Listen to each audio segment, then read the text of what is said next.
Hi, Marcus. Hey, Jerusalem, how are you? I'm good. I'm good. You seem happy. You seem You, happy today. it's a conscious choice to choose joy. Like I'm realizing that joy has to be an intentional choice and decision these days. And so I'm making a choice today to have joy and to like protect my peace. So like I am happy and joyful today. Yes. I love that. Protect the peace. Yes, Like, protect the peace. that's Protect the awesome. peace. My peace, too. Like, it's my peace. Yes. That's awesome. So that's like, you're choosing joy. So that's good Mhm. news. What else? What else is good news? What's good news for you? So good news for me is my partner and I got a pizza oven for Christmas. And by got for Christmas, I mean we ordered it in November and it arrived at the house in February. That's Christmas. Right. Yes. But it arrived and like when Connecticut was like buried under snow. So we were like anxiously anticipating breaking out this pizza oven. And we broke it out and we had the best homemade brick oven. It's not really a brick oven, but like it's that style of pizza. Um, just superb. Like that is just my good news is that like food is good and good for the soul and good for the body. And I love it. It's so good. I love that. I need a pizza oven. I'm actively trying to like stoke people's jealousy on Instagram. So you're gonna see lots of like pictures and like Instagrams of like pizza coming out of a burning hot oven. So oh my gosh, yeah. You're going to stoke a lot of jealousy and probably sell a lot of pizza ovens. Yeah, right. What's your good thing? My good thing is I made a consultation appointment with a new therapist. Oh, nice. Yeah. So I have been a big proponent of therapy. Like, Yep. I probably started right out of college and would just go in and out, on seasons of life. And when we moved here to the farm about 6 years ago, we moved away from where I was living and had my therapist. And it was one of those like exciting new times. And so it was just a good moment to take a pause. There was a lot of newness in life. I got a spiritual director around that time as well. And so that kind of filled a certain void, right? Like really healthy. But I think after a year of COVID living and all the other trauma of the past year and some things within, I have a pretty divided extended family politically and what that means. And so it just became time. It was like, it's time to go back. Let's do another round. My youngest kid's a senior in high school. So, we are potentially looking at empty nest syndrome in a year. And so it's like, okay, let's get on this now. So reached out to a friend of mine who is a therapist and said, who do you recommend? And these are my needs, right? Yeah. I was like, I need someone who understands these things right here. Yeah. And this language. And so gave me some options and nice. Out and I made a consultation appointment. So that's my good news. It's like, okay, we're going to get back on that wagon and do that work.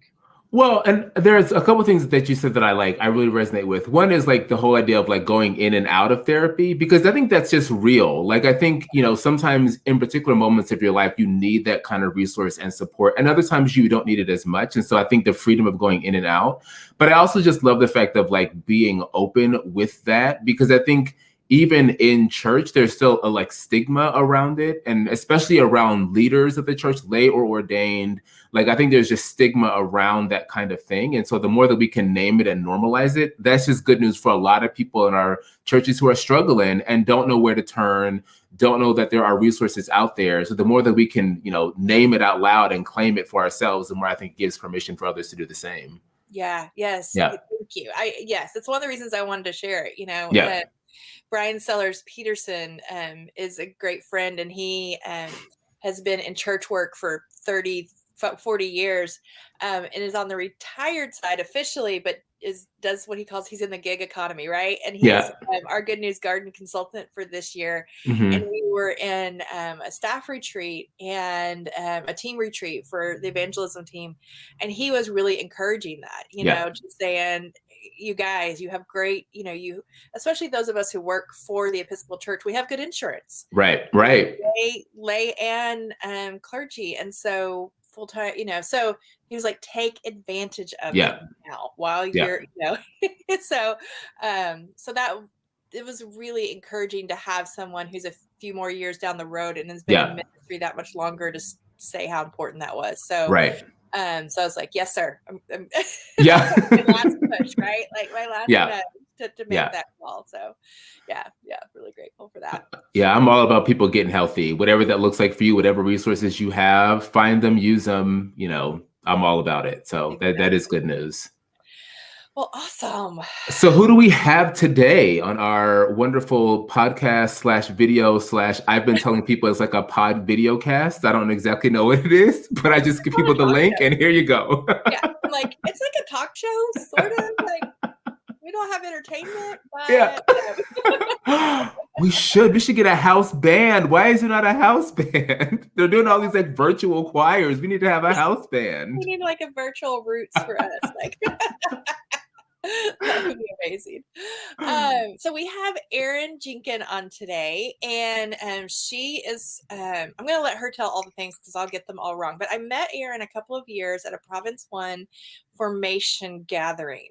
And she's just one of these people who has just incredible joy and life and creativity and really just naturally thinks outside the box. And I think the first time I met her, she was really into messy church. Like that was a lot of, you've heard of messy church. Like she was leading a lot of those sorts of things in her context. And her journey has taken her some new places, but also watching her really be able to pivot online, like watching online as she shares her story of what she's been doing, both with her family and with her ministry. And just the creativity that both her and her team have shown during this time. And they do a lot of work with children. She does a lot of work with children too. So I thought it would be fun to have somebody come on and talk specifically kind of about family ministry during this time, children's ministry, getting outdoors, and what all that looks like. So nice. We'll bring her on. I'm happy to talk to her. Yeah. Hello. Hi there. Good to be here. Yeah. Is that snow behind you? Do you still have snow? We have a lot of snow still. It's sort of a yucky day out today. It's raining out, which means the winter melt is coming. So it's going to be really sloppy. But here in New Hampshire, it's like any day, it's different weather. So today it's raining sloppy. A lot of our snow in Connecticut is already melted. There's like little pockets of it in the shade, but like, thank God, it just all went away like overnight because of the rain and the slightly above freezing temperatures. So yeah, we'll have snow well into May. The snow piles will still be here. So I remember that from being in Minnesota, where like all my other friends would like show pictures of their churches on Easter, and there's like all these flowers, and I'm like, we still have snow. Like it's our resurrection story. There's still snow on the ground. Yep. That's what it was like living in Southeast Alaska too. Like there was a good chance it was either going to snow on Easter or you were at least going to have like your winter coat over your Easter dress. Yeah. Right? Like you'd have because we were from the South, but we lived in Alaska. And so my mom would still make us these very like springy Easter dresses for Easter Sunday. But then, I mean, it was just, anyway. So welcome, Aaron. Thank you. Thank you. It's so good to be here. Yeah.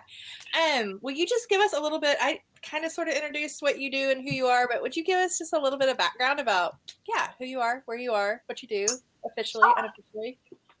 Sure. So I am a homeschool mama of 2 incredible boys, pandemic homeschooling, which feels like sort of half of my calling right now is to homeschool them during this time of pandemic. And then with the rest of my time, I am a lay missioner, which is really sort of a fancy way of saying community ministry and outreach for 2 congregations in the Kearsarge-Sunapee region of New Hampshire, here where I live. So I have 2 very different congregations that I serve. One is a mission church, and the other one is a thriving sort of country church that you would see, it's beautiful and has a very strong congregation. And the other one is growing rapidly with families and children.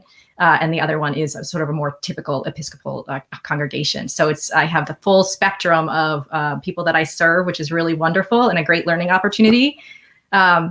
And I'm also a postulant for the priesthood in the Episcopal Church of New Hampshire. So that means I am this is my first year of seminary through a local formation program. So I am busy but joyful.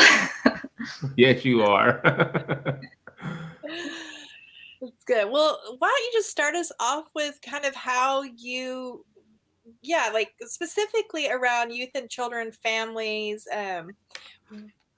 what were you doing? You were doing Messy Church, or you've done Messy Church in the past, right? So then how have you how did COVID affect kind of the things you were doing, and how did you start pivoting to use an overused word?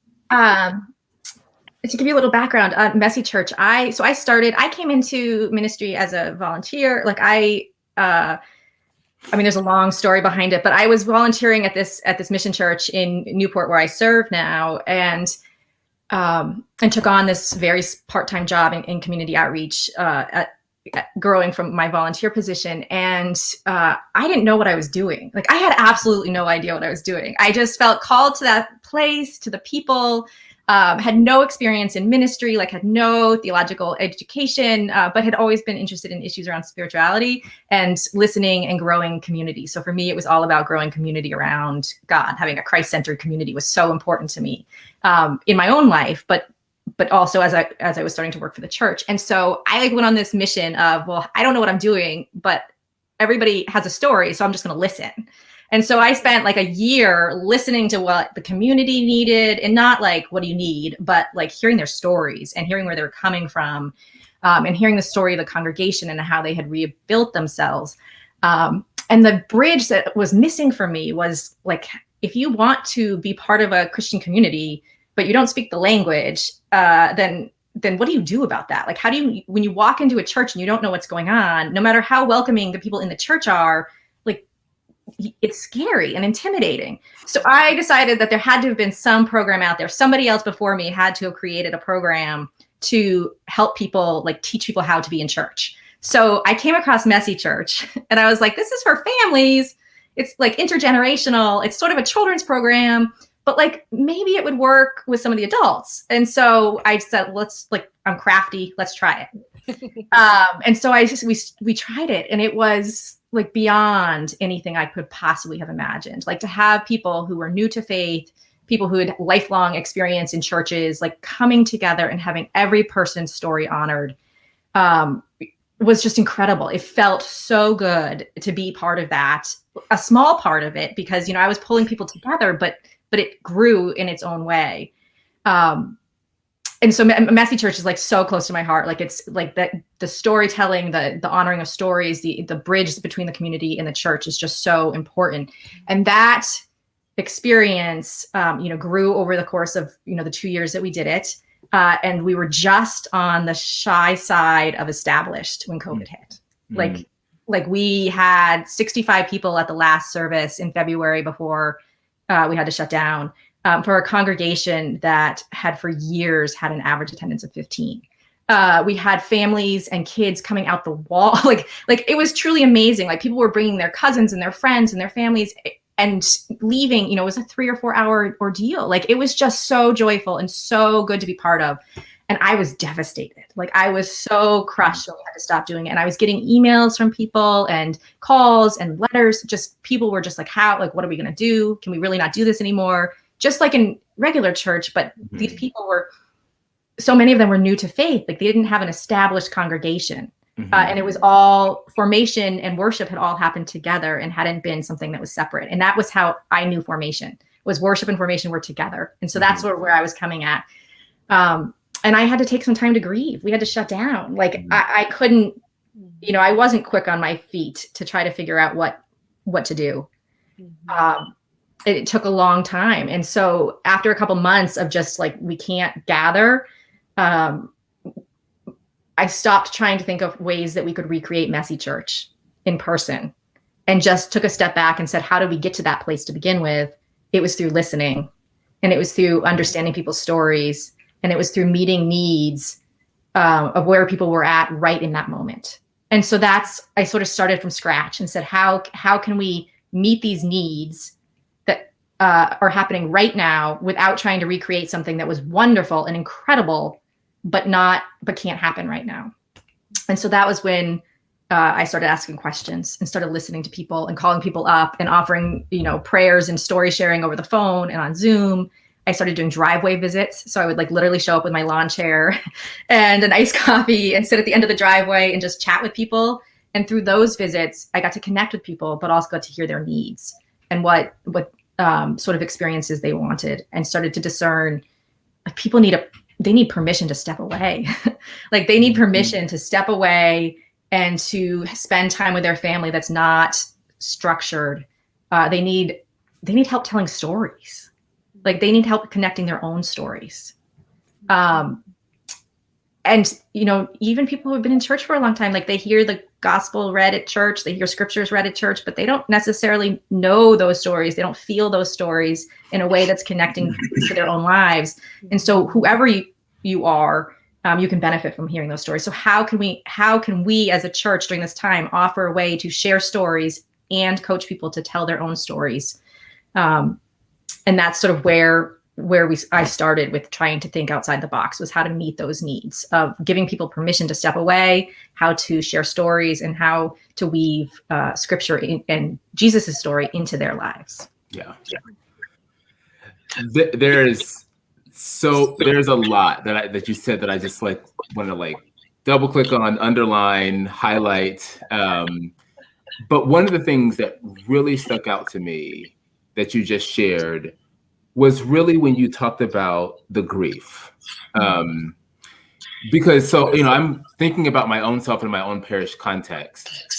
All of a sudden COVID hits and we're floundering. What are we doing? What's happening? We're being inundated with data that we don't even really know how to process, because I have lots of gifts and skills. I am not an epidemiologist, right? But one of the things that I found helpful early on is to name the grief, not to try to replicate something online to replace what happens in person, because that's impossible. But to name the grief, that at least for the near future, we are in a new reality. We are in a new normal. So naming the grief, I think, is something that you said that I really resonate with, but also how that created space to then do some deep listening, which I think is such an opportunity right now in our church, because our normal patterns of being have been disrupted so dramatically, that we now have this opportunity to really do the deep listening necessary to really connect with our people, both in our churches and in the communities around our churches, in ways that we've not been given before. And I think that the grief and the listening are just such pieces of wisdom that you may have stumbled onto, but I think are just so key for where we are in our church right now.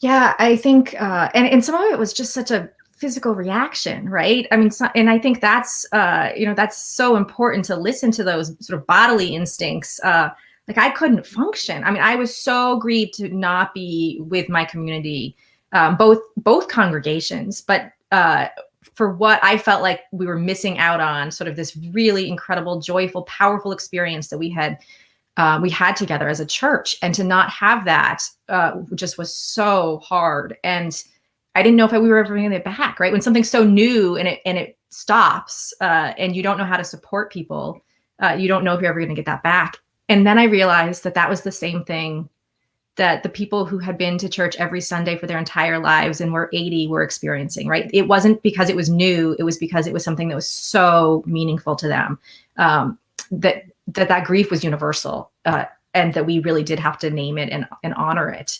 And that wasn't easy to do, right? Because you want to be sort of the strong leader who says, we're going to get through this and it's going to be okay.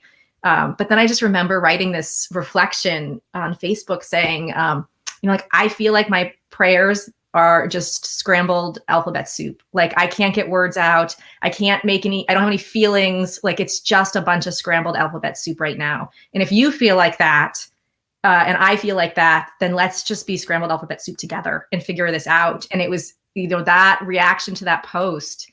I mean, I had hundreds of people respond to it and contact me and say, like, how do we do that? How do we pray? How do we, and I realized that people didn't know how to pray outside of church, or they didn't know that they were allowed to. They didn't know that they could come to God with scrambled alphabet soup prayers, because it wasn't sort of the way that they knew or they thought church people spoke. And so we figured it out together, I think, in a lot of iced coffee and driveway visits and masks and phone calls and Zoom calls and texts, right? I mean, that's like, ministry became this strange way of connecting people.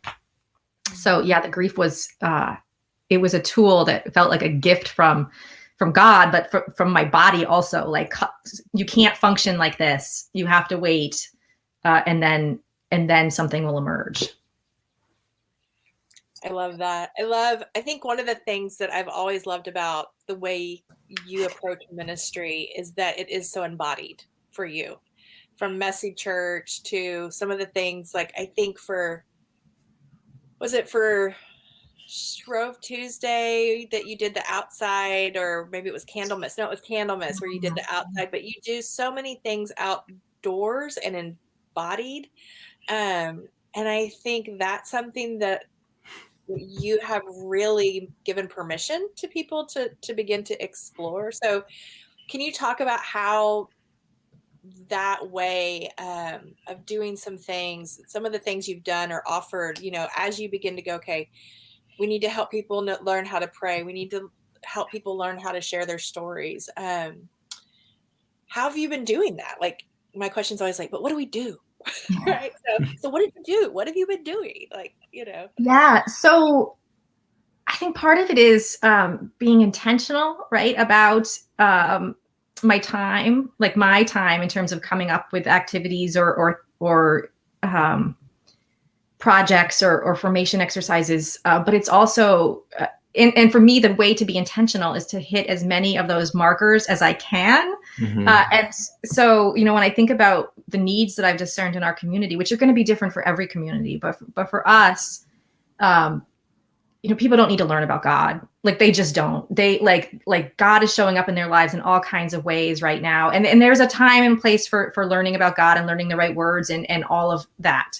But right now, people need to experience God, and they need to breathe in sort of all of the love that they can get to get them to go forward.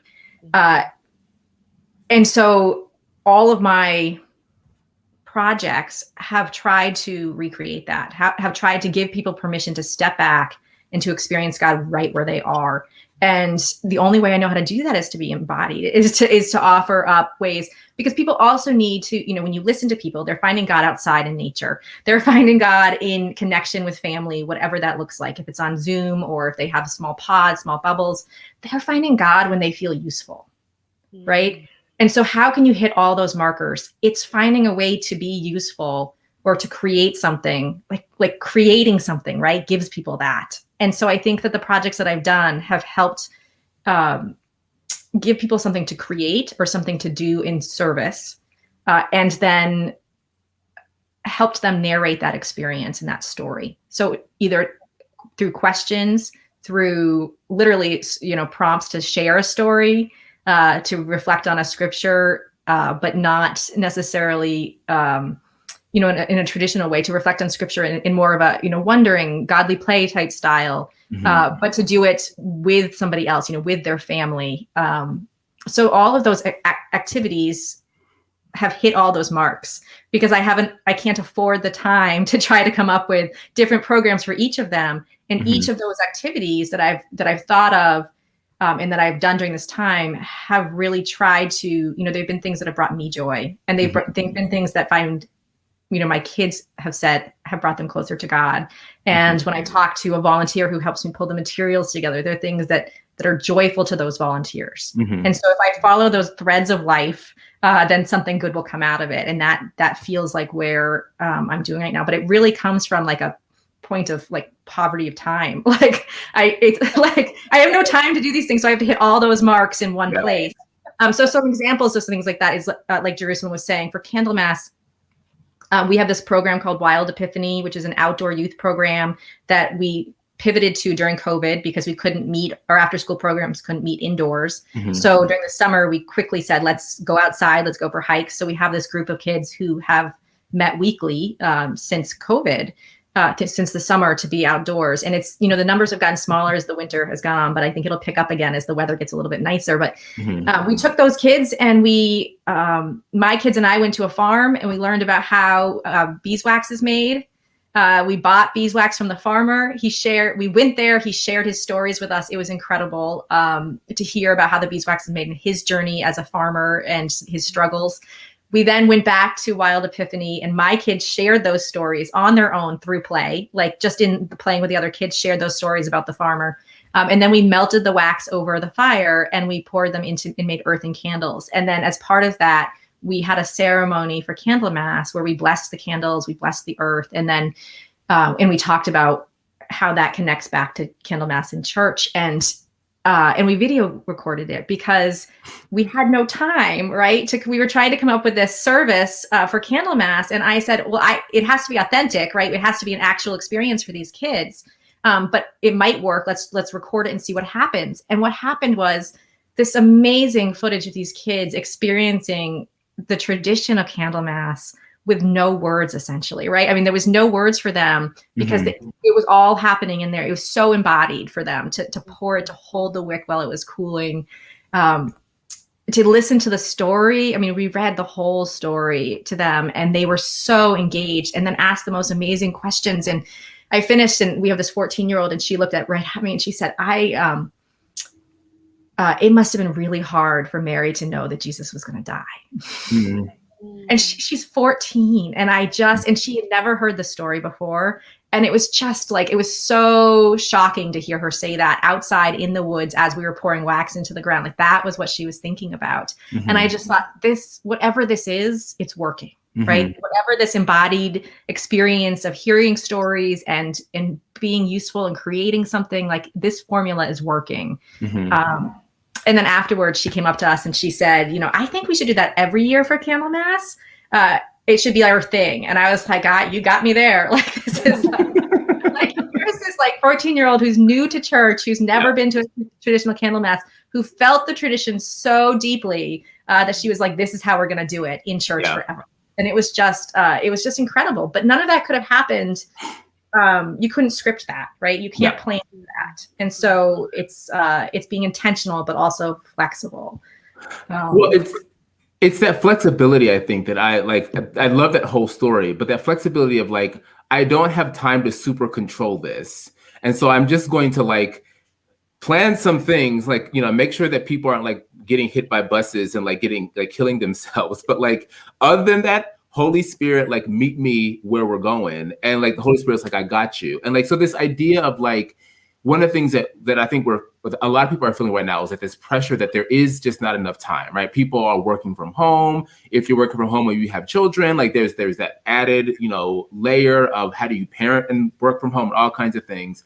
And I think people are feeling very pressured by that, particularly if we feel sort of bound to producing professional content, whatever that looks like for people. But I think what I hear in your story is just go do the thing. Just trust the wisdom of our bodies, trust the wisdom of the tradition, trust the wisdom of people who may not have ever been a part of our tradition, but bring along with them a particular embodied wisdom. Trust that and trust the Spirit to meet us wherever we're going.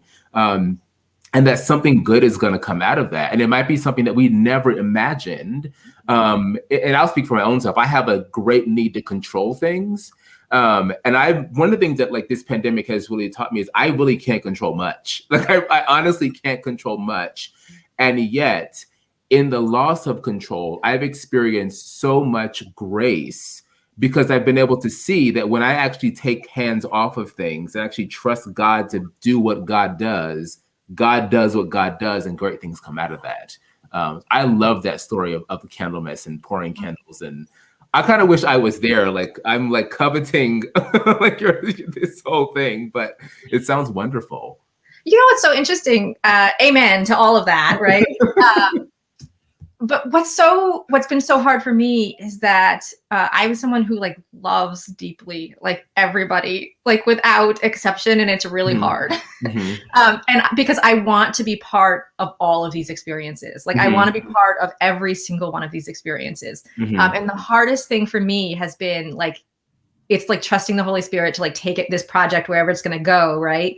But to know, like, I don't get to be part of all those. Like I like as a minister, as a formation educator, in all the roles that I'm in, that I am providing tools and experiences for people, but that it's their relationship with God, it's their relationships with each other. And I think as formation people and as priests or lay people, whoever you are, like we want to be part of those experiences for a lot of different reasons. But I think we want to think that we are sort of leading people in that way, but letting go of that is really where the magic happens, right? Like I don't need to be part of a family story that they're sharing at their table at night, but they need to be sharing that story at the table at night. That's so important. How can we let go of that need to control and be part of those experiences and say, like, church happens outside of our buildings. Church happens outside of our Zoom calls. Church happens everywhere. And we actually have no control over that. But what we do have control over is giving people the tools to name what they're experiencing, to share what they're experiencing, and to create better connections with each other, which ultimately are going to create better connections with God. So so good. Yeah, there's so much there, right? Like, yes to all of that. Okay, so Aaron, you're a mom. You have 2 jobs. You're a postulant. You are homeschooling your kids right now, and I know I have seen how you are homeschooling your kids, and a lot of it's going and doing outside. It's the same way. It's this embodied practice, right? So, I think one of the toughest nuts to crack during this time, the questions we get a lot are about how to help families, how to help parents, because they're not opening the email, they're not showing up for the Zoom thing, right? And you're living it. Like I'm a little bit beyond. I've got grown children, basically grown, so I'm out of kind of the. So what is the thing, like both in your experience and in what you're finding with your families, if there's someone out there who just feels like they do not know how to help their families. And I think you've given us some things to do, right? Like go do some listening, do some deep listening with them and ask them. But how are you finding ways to connect with those families or to give them the permission to have those conversations around the table and the empowerment to do that? I think some of it is leading by example, right? Like I pretty open on my Facebook page about our experiences. And I think that has been, and I have done that intentionally because I am living it. And I really want people to know that there are ways to be able to do these in stories to share and, questions that they can ask. So I feel like modeling it is helpful. And sort of unique to my experience because I can model it. Yeah. But also, I feel like it's a little bit like a final exam, right? Like we've done all the work. Like we've sent home all the packets. We've done all of the Sunday schools. Like we've been in church. Like that we've done all of that. And some of it is like what Marcus was saying. Like we have to trust that the Holy Spirit's got our back and that we're going to be okay. And so now, like, what would happen if we just lived it, right? Like, what would happen if we know that there's a family that's struggling and they're not answering their emails? So instead of trying to get like really creative with giving them information, like show up with a meal, like have somebody, like have that really lonely person in your congregation who wants to be of use and to help, like have them make meals and just drop it off at somebody's house, like with a note that says like, I've got your back. Like I have more of these coming if you need them. Period. End of story. No expectations. Like, God bless you. We love you. We've got your back. Life is really hard right now. If you have somebody who's like a super awesome prayer, like have them pray for the families or have them call up and say, like, I know you're really busy.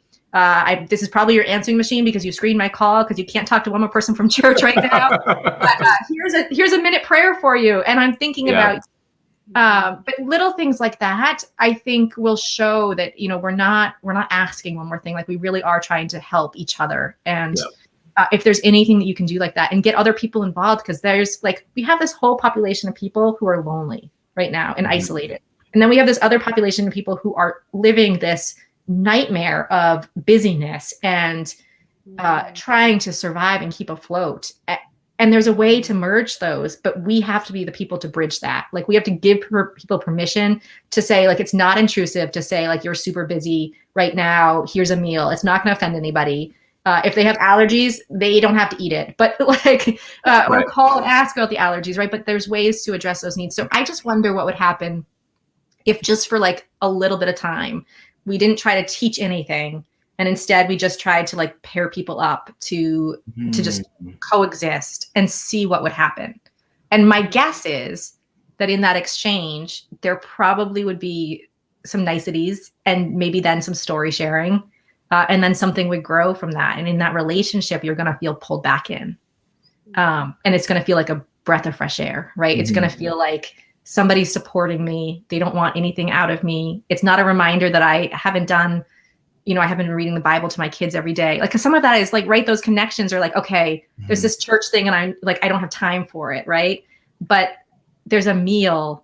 Somebody loves me because I'm a child of God and they are too. That's a whole different message. And so I just wonder how much of that would change sort of that connection. As you were speaking, I was thinking about one of the things that we just covered this in my church this past Sunday at our vestry meeting, that a lot of Episcopal churches will say about themselves, we're welcoming. Hospitality is a particular gift of ours. And I think that's true. I think people intend that to be true. And yet there's oftentimes this disconnect between this thing that you say is true for you and actually the way that we show up in the community, that people aren't exactly sure how to turn that hospitality outwards. I think people typically tend to be, at least strive to be, hospitable when people come to us, right? We don't actively turn them away. I hope not, right? But what I hear and what you're saying is, let's actually turn that into a gift and point it outwards, right? Instead of waiting for people to identify a need to be welcomed, let's actually go and actually put that welcome out there. Some people are not going to receive it, and that's fine. But some people will receive it and they didn't even know they needed it, right? They didn't know that they needed someone to call them. Because I'll tell you, I'm the first person to screen a phone call. I'm I don't know who you are. You might be trying to get me to raise money for a political candidate. No, thank you. But if I were to listen to my voicemail and got I'm just thinking about you and praying for you.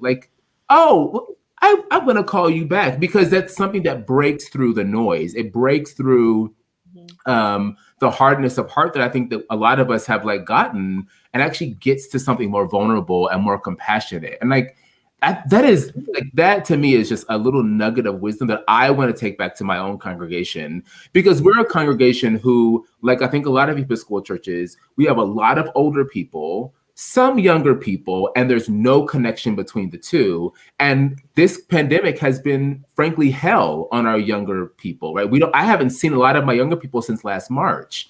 But what might it mean to actually just take our older people and say, you want to connect, you're looking for someone to connect to, here's all these younger people who can use a phone call, who can use a meal, who can use a card.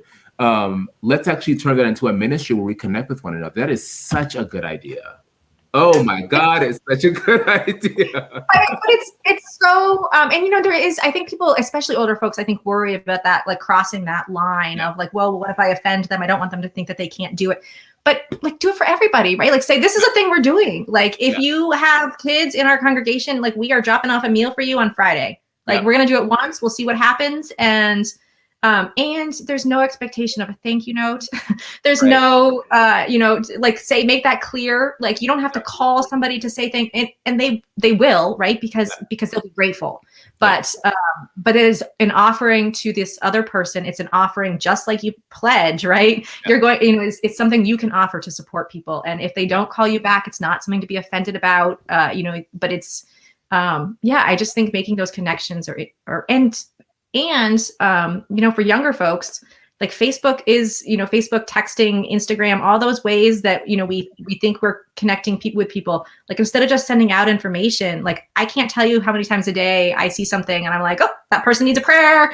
And I just like send them a little message that's like, hey, I saw this was a really hard day for you. Like, just wanted to say, here's a blessing for your day. And it takes like 2 seconds. If I think about it, if I plan it, if I try to get a committee together, it's going to take weeks, right? But just do it instantly. Yeah. But then to empower other people to say, pay it forward. Like, if you see somebody else struggling today, can you offer them a blessing? Can you offer them, can you pray for them? And just tag that on at the end. And that works. Like, it's amazing. Yeah. Oh, I love all of this. Like, it just, I'm like, oh, can we do this? Like, and you're hitting me, like, you're kind of hitting me in the gut a little bit with this. People don't need to learn another thing right now. They need to experience God. I'm like, oh, but all I do is create things that help people learn about. Yeah. Oh, okay. I have 14 projects on my bulletin board right now. And I'm like, how many of those are about learning and how many of those are about experience, right? Like, it's a framework to look through. But right now, I mean, I'll just be real up front. The best worship spirituality tool that I have encountered during COVID, actually, Marcus, you tagged them in like one of your Instagram stories. It's the Black liturgies on Instagram. Their breath prayers. I mean, not even the big prayer, right? Yeah. The breath prayer, which is an inhale and an exhale. Those have been the most meaningful thing for me. Throughout this whole time, that's the level of capacity that I have right now, right? Is that, and so, and I don't even have these, I don't have these kids at home, right? I'm not homeschooling anybody. And so oh man, that's the conviction is real on the experience.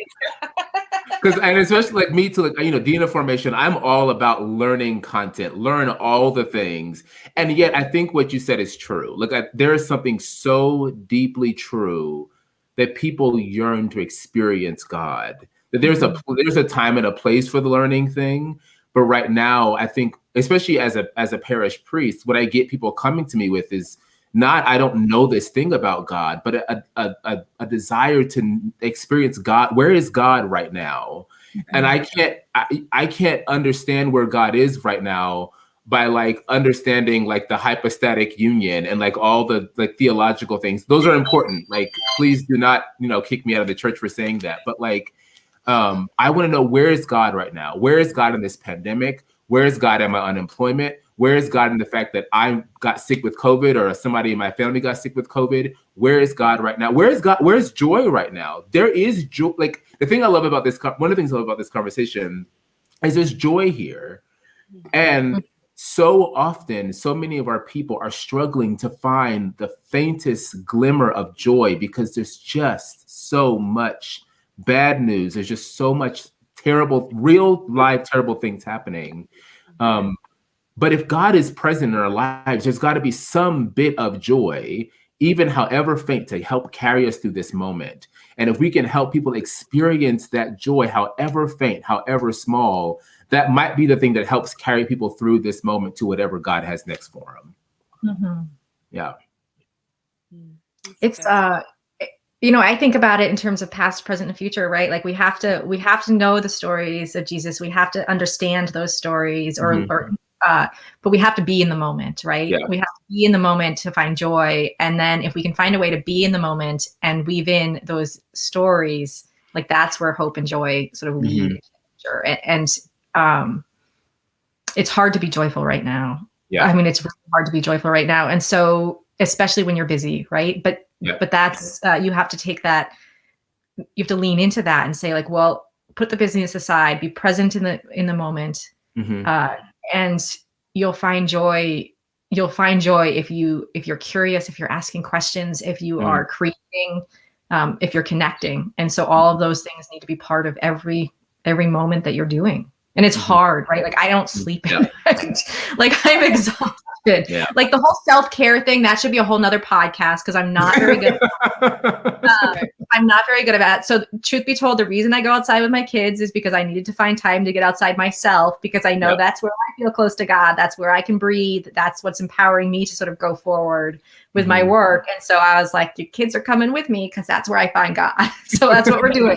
And we'll learn outside, and that's what we're going to do. And thank God it worked. But yeah, it's not easy. It's not easy to find joy right now. And it's not easy to sit with somebody virtually or in person when they're experiencing some of the things that people are experiencing right now. But to do that is where the joy is, right? I mean, it's that you're sitting with somebody or that you're offering these tools to somebody and that something is happening. And that's where the joy sort of stays and grows with me. I love that. Well, Aaron, thank you for taking some time out. You're very busy.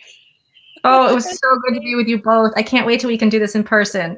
Yeah, for sure. Oh, it's been the last trip I went in 2020 was when I saw you in New Hampshire for the formation conference last year. And I think we're coming up on it. I think like this next weekend, it'll be a year.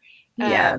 So I've gotten used to seeing you every March and I know it'll be sad not to see you this year. Yeah. It's, that I can't even tell you. So many people in Province 1, but especially in the Diocese of New Hampshire, have you carried us through this year in that workshop and that weekend. So many of us have. It was the last time we were ever together in person with each other and with anybody in a group that size, and to have had that be that weekend with you was really special to a lot of us. So thank you. Thank you. I appreciate it. All right. Well, we're gonna be. We'll put in the show notes links to some of the things you're doing and Facebook, and you've sent us information so people can stay connected and watch what you're doing and learn more. We'll connect to Messy Church and all of that as well. So people, as they begin to think about what comes next, when we can be in person again, that might be a great resource for some people. So awesome. Thank you so much. Yeah, thank you.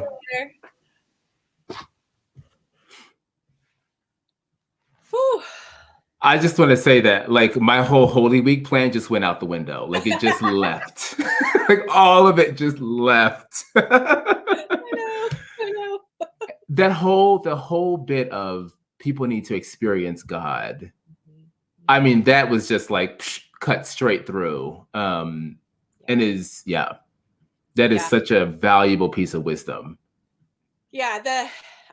Ultimately, right. The point is that people know about God and know God, and know each other and know themselves and all of that. And so I think the thing that I'm taking away from this is to go to look literally at those 14 projects on my board. Yeah. And being like, does this help people move from one to the other? Right. Yeah. Because truth be told, I still, and you do too, we still have to create some formational learning thing. And that's part of the work.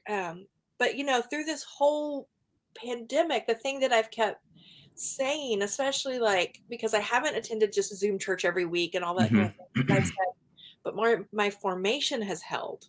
Yeah. And it's because of the deep roots of my formation that anytime that I get in the wilderness, that is what helps me know God, because I had that, right? Yeah. So I think too, maybe some of our work right now is reminding people of their formation. Like, you already know, right? So how can you take that and know, right? So yeah. Mm-hmm. There's just so much there. I think about like you said, helping people understand that a lot of the wisdom that we need to make our way through this, we already possess. Right. And it's going to be messy. Like, it's not, there is no straight path forward through any of this stuff. We are trying. Some things working, some things don't work as well. Some things straight up fail, but we learn from them. But I think making our way through that, trusting the wisdom of our bodies, trusting the wisdom of our tradition. If we've been in church all these years, something had better have sunk in by now. And to trust that that's enough to help us work through. And that even, if we're doing a home liturgy, even if we don't get the liturgy right, right? Even if we have to make an adaptation for a home liturgy, that that it's okay. It's fine, right? You know, the sun is going to rise and set the next day, and God is yet going to be glorified. There's so I have like all these notes from this conversation because it really has helped settle a lot of, like I've had a lot of anxiety around preparing for Holy Week and things of that nature, but now it's just like, you know what, there's wisdom. How do you give people the tools to experience Holy Week in a new way, that maybe we don't have the same permission next year because maybe the plague has passed us over, and we are back in church, so we don't have the same permission to do these things. This is an opportunity. So anyway, it was great. Yeah, no, it really is this is a moment. I mean, this is a moment, and it is the moment to try these things and to learn from them. And, you know, it's going to be really interesting to see how this time will form who we become as a church in the future. And the last thing I want to hit on that she said before we go is when she talked about that she experiences God outside, and so that's why she's doing so much stuff. She's just taken essentially her children and her ministry, right? And so, and how she talked about, I don't have time to do 5 programs, so I'm just putting everything in this one experience. And I think that's another place people, especially leaders, can find joy right now, is what is the thing that gives you life? Like, right? Okay, so do that, right? Like, so if making pizzas in your brick oven is what gives you life, right? Like, maybe Marcus has a cooking show for Formation, right? And right. Pizzas and inviting other people to be making stuff, and and so let's do some more of that combining work instead of having these siloed. Well, this is my ministry and this is my joy. I mean, and honestly, that's wisdom for post-pandemic reality. Like, if we don't learn how to find some joy and share that joy, we don't really have much to share, to be honest. Like, It's so true. Well, Marcus, you bring me joy. It's always good. You bring me joy too. Thank you. I thank you so much, and I'll see you next time. Okay. All right. Bye. Bye.